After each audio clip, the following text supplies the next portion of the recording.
नमस्कार मित्रांनो, एम पाटील किचनमध्ये आज आपण गव्हाच्या पिठाचे खुसखुशीत तळणीचे मोदक पाहणार आहोत।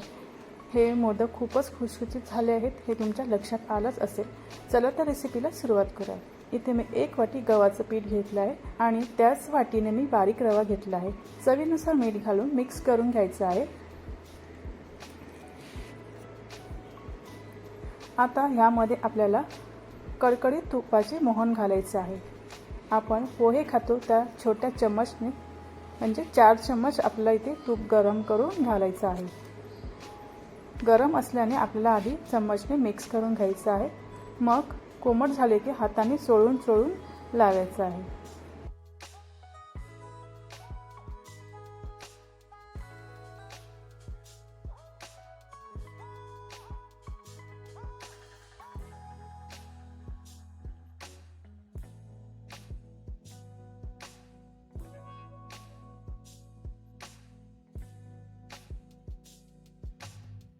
इथे तुम्ही पाहू शकता हे असं मूठ वळली जाते म्हणजे ह्यामध्ये तुपाचे मोहन बरोबर झाले आहे।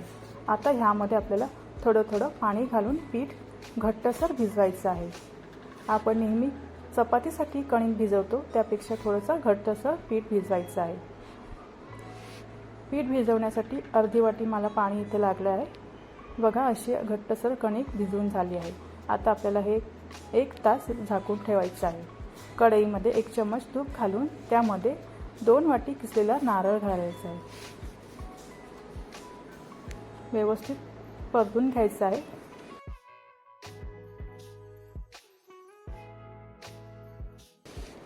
त्यानंतर 1 वाटी किसलेला गूळ घालायचा आहे। इथे तुम्हाला किती गोड हवा आहे त्यानुसार तुम्ही इथे गूळ कमी जास्त करू शकता। गूळ विरघळेपर्यंत आपल्याला सारण सुखच बनवायचं आहे।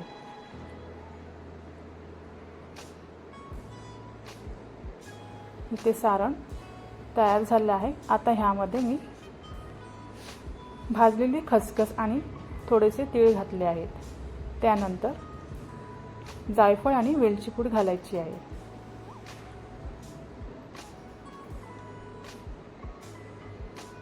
मिक्स करून आपल्याला हे सारण थंड करायचं आहे। इथे आपलं सारण तयार झालं आहे।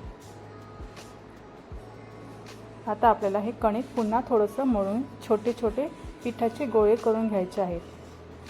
तुम्ही इथे आवडते तसे मोठे छोटे मोदक बनवू शकता।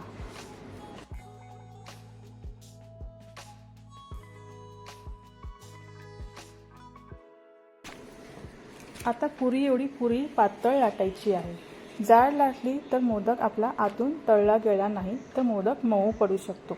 म्हणून पुरी आपल्याला पातळ लाटायची आहे।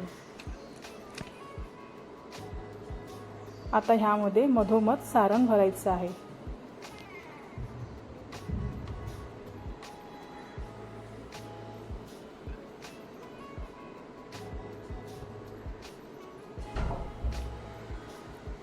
आता आपण कळ्या न पाडता आपल्याला या साईडच्या कडा असं एकत्र आणून पोतळीसारखा मोदक तयार करून घ्यायचा आहे। जास्तीचं टोकाचं पीठ काढून घ्यायचं आहे।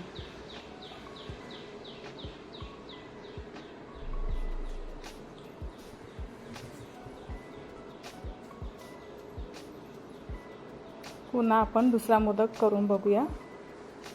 पुरी पातळच लाटायची आहे।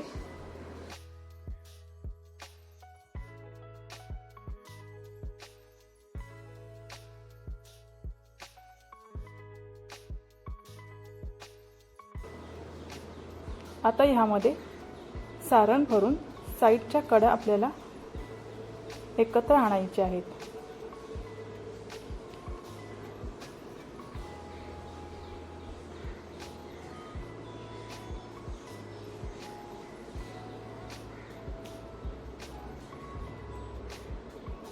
असं आपल्याला मिऱ्यासारखं किंवा असं साईडच्या कडा असं एकत्र आणून पोतळीसारखं बनवून आपण ह्याचा मोदक तयार करणार आहोत। तर अशा पद्धतीने मी हळूहळू ह्याचं जे जास्तीचं पीठ आहे टोकाचं ते काढून घेत आहे आणि अशा पद्धतीने आपला दुसरा मोदकही तयार झाला आहे।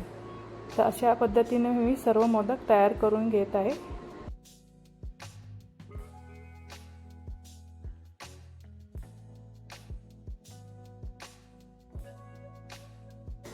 तळण्यासाठी तेल गरम करून मोदक सोडून घेतले आहेत. तळताना तेल गरम करून घ्यायचं आहे आणि मोदक सोडून आपल्याला मंद आचेवरती तळून घ्यायचे आहेत. आणि असे आपल्याला तेलामध्ये असे चम्मचने असे थोडे वरतून तेल असं घालायचं आहे.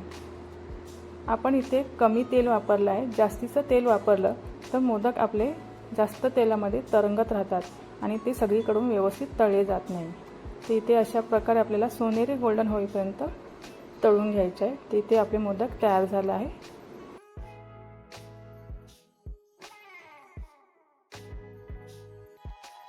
आता इथे आपण पाहू शकता मोदक किती खुशखुशीत असा झाला आहे.